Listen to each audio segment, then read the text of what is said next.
Hi అండి. ఇప్పటివరకు insulin resistance మీద అవగాహనలో భాగంగా ఇన్సులిన్ రెసిస్టెన్స్ పై రిఫైన్డ్ కార్బోహైడ్రేట్స్ అంటే మన అవసరాలకు మించి ఎక్కువ పరిమాణంలో మన డైట్లో వైట్ రైస్, వైట్ మైదా, వైట్ షుగర్, వైట్ రవ్వాస్ ఉన్నప్పుడు ఈ ప్రాసెస్ రిఫైన్డ్ ప్రోడక్ట్స్ రక్తంలోకి చాలా ఫాస్ట్గా గ్లూకోజ్ లాగా మారిపోతాయి.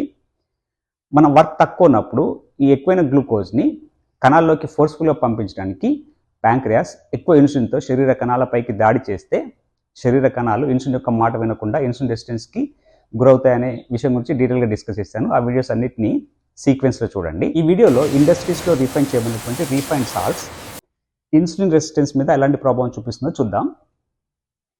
జీర్ణక్రియలో భాగంగా ఆహారంలోని కార్బోహైడ్రేట్స్ గ్లూకోజ్ లాగా మారి రక్తనాళాల ద్వారా శరీర కణాలకు చేరుతూ ప్యాంక్రియాస్ ప్రొడ్యూస్ చేసే ఇన్సులిన్ సహాయంతో కణ తలుపులు తెరుచుకొని కణం లోపల గ్లూకోజ్ మరియు మనం పిలిచే ఆక్సిజన్ రెండు కలిపితే శరీరావయవాలు వర్క్ చేసుకోవడానికి కావాల్సిన ఎనర్జీని ప్రొడ్యూస్ చేస్తాయి. ఈ ఎనర్జీ ప్రాసెస్లో చాలా రకాల మినరల్స్ ప్రభావం ఉంటుంది. దాంట్లో ప్రధానంగా ఎలక్ట్రోలైట్ బ్యాలెన్స్ చేస్తూ ఈ ఎనర్జీ అనేది ప్రాపర్గా ప్రొడ్యూస్ చేయడానికి ఉపయోగపడే రెండు మినరల్స్ సోడియం మరియు పొటాషియం. శరీర కణాల్లో ఈ ఎనర్జీ ప్రాసెస్లో సోడియం మరియు పొటాషియం మినరల్స్ యొక్క పాత్ర ఎలా ఉంటుందో ఒక చిన్న ఎగ్జాంపుల్తో చూద్దాం. బ్యాటరీలో నెగిటివ్ ఉంటుంది, పాజిటివ్ ఉంటుంది. బ్యాటరీ ద్వారా బల్బ్ వెలగాలన్నా, ఎనర్జీ ప్రొడ్యూస్ అవ్వాలన్నా నెగిటివ్ మరియు పాజిటివ్ ప్రాపర్గా ప్లగ్ అవుతూనే బల్బ్ వెలుగుతుంది. సేమ్ అలానే మన శరీర కణాల్లో కూడా ప్రాపర్గా సోడియం కణం వెలుపల, కణం లోపల పొటాషియం నెగిటివ్ పాజిటివ్ రెండు ఉంటేనే శరీర కణాల్లో ప్రాపర్ ఎనర్జీ ప్రొడ్యూస్ అవుతుంది. బ్యాటరీలో నెగిటివ్ పాజిటివ్ ఉన్నట్టే శరీర కణాలకు కూడా ఒకటి తక్కువ మరియు ఒకటి ఎక్కువ కావాలి. శరీర కణాలకి ఏది తక్కువ మరియు ఏది ఎక్కువ తెలుసుకోవడానికి చాలా సింపుల్. మన నేచర్ని అబ్జర్వ్ చేస్తే తెలిసిపోతుంది. మన ఎవల్యూషన్ కంటే ముందు ఉన్నవి భూమి, గాలి, నీరు మరియు సూర్యుడు. వీటి సహాయంతో పెరిగేటివి ప్లాంట్స్ ద్వారా వచ్చే ఫుడ్స్. ప్లాంట్స్ నుంచి వచ్చే ఏ ఫుడ్ అయినా ఒకసారి అబ్జర్వ్ చేసి చూడండి.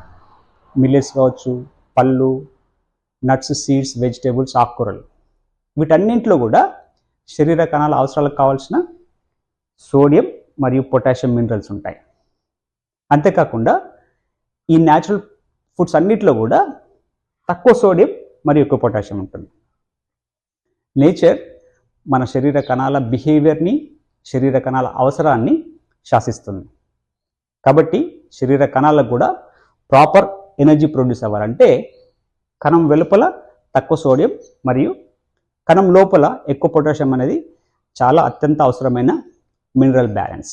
ఇలా నేచర్ డిఫైన్ చేసిన మాదిరిగా అంటే తక్కువ సోడియం మరియు ఎక్కువ పొటాషియం ఇచ్చే న్యాచురల్ వెజిటేబుల్స్, ఆకుకూరలకు ప్రిఫరెన్స్ ఇవ్వకుండా మన డైట్లో రిఫైన్డ్ సాల్ట్స్తో తయారు చేసినటువంటి చిప్స్, కురుకురేలు ఎలా ప్రభావితం చేస్తాయో ఒకసారి చూద్దాం. చిప్స్, కురుకురేల్ని ఎక్కువ హీట్కు గురి చేస్తూ తయారు చేస్తారు. పదార్థాలు ఎక్కువ హీట్కి గురైనప్పుడు వాటిలో మన శరీర కణాల అవసరాలకు కావాల్సినటువంటి ఎక్కువ పరిమాణంలో కావాల్సిన పొటాషియం ఎవాపరేట్ అవుతుంది. టేస్ట్ కోసమని చిప్స్, కురుకురేల్లో ఎక్కువగా రిఫైన్డ్ సాల్ట్స్ పడతారు. రిఫైన్డ్ సాల్ట్స్ అంటే అవి శరీర కణం వెలుపల అవసరాలకు మించి ఎక్కువ పరిమాణంలో సోడియంని నిలిపేస్తాయి. సోడియం సాల్ట్ యొక్క గుణం గట్టిపరిచే గుణం. అది ఎలాగంటే పచ్చళ్ళు తయారు చేసేటప్పుడు ఎక్కువ సాల్ట్ వాడామనుకోండి, అవి చూడండి ఇలా ముక్కల్ని గట్టిగా తయారు చేస్తాయి. అలానే చేపల్ని, రొయ్యల్ని ఎక్కువ సాల్ట్ కలిపినప్పుడు అవి ఇలా గట్టిగా తయారైపోతాయి.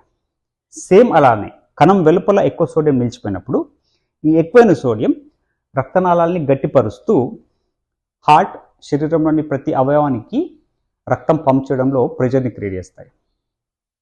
సోడియం యొక్క గుణం వాటర్ని నిలిపేసే గుణం. 1 గ్రామ్ సోడియం మన శరీరంలో అన్నెసరీగా 70 గ్రామ్స్ వాటర్ని నిలిపేస్తూ ఎక్కువ బరువు పెరిగేటట్టు చేస్తుంది.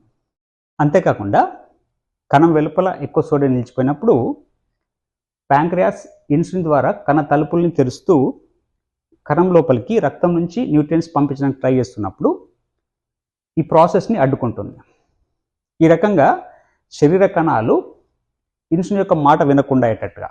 అంటే శరీర కణాలు మనం తీసుకున్న ఫుడ్లోని న్యూట్రియన్స్ని ప్రాపర్గా అబ్జర్వ్ చేసుకోకుండా ఇన్సులిన్ రెసిస్టెన్స్కి గురి చేస్తాయి. ఇండస్ట్రీస్ ఫ్యాక్టరీస్లో తయారు చేసినటువంటి రీఫైన్ సాల్ట్స్ శరీర కణాలని ఇరిటేట్ చేస్తూ శరీర కణాలు ఇన్సులిన్ రెసిస్టెన్స్కి గురేటట్టుగా చేస్తాయి. కాబట్టి రీఫైన్డ్ సాల్ట్స్ ప్లేస్లో టేస్ట్ కోసం సీ సాల్ట్ వాడుకుంటే మంచిది. సీ సాల్ట్ అంటే ఇది రీఫైన్ కానీ ప్రాసెస్ కానీ చేసింది కాదు, సముద్రపు నీరు నుంచి తయారు చేసినటువంటి న్యాచురల్. సీ సాల్ట్లో ఒక సోడియం క్లోరైడే కాకుండా పొటాషియం, కాల్షియం మరియు సల్ఫేట్ మినరల్స్ కూడా ఉంటాయి. నాకు తెలిసి ఈ వీడియోలో షేర్ చేసిన ఇన్ఫర్మేషన్ మీకు నచ్చింది అనుకుంటాను. ఈ వీడియోలో షేర్ చేసిన కంటెంట్ మీకైనా మీ పిల్లలకైనా జంక్ ఫుడ్స్ నుంచి సాధ్యమైనంత వరకు దూరంగా ఉండేటట్టుగా హెల్ప్ చేస్తుంది అనుకుంటాను. చాలామంది వీడియోస్ చూస్తున్నారు కానీ సబ్స్క్రైబ్ చేసుకోవట్లేదు. ఈ వీడియోలో షేర్ చేసిన ఇన్ఫర్మేషన్ నచ్చితే మాత్రమే సబ్స్క్రైబ్ చేసుకోండి. మీ ఫ్రెండ్స్తో కూడా షేర్ చేయండి. మీ సబ్స్క్రిప్షన్, లైక్, కామెంట్స్ మరిన్ని యూస్ఫుల్ వీడియోస్ తయారు చేయడానికి హెల్ప్ అవుతుంది.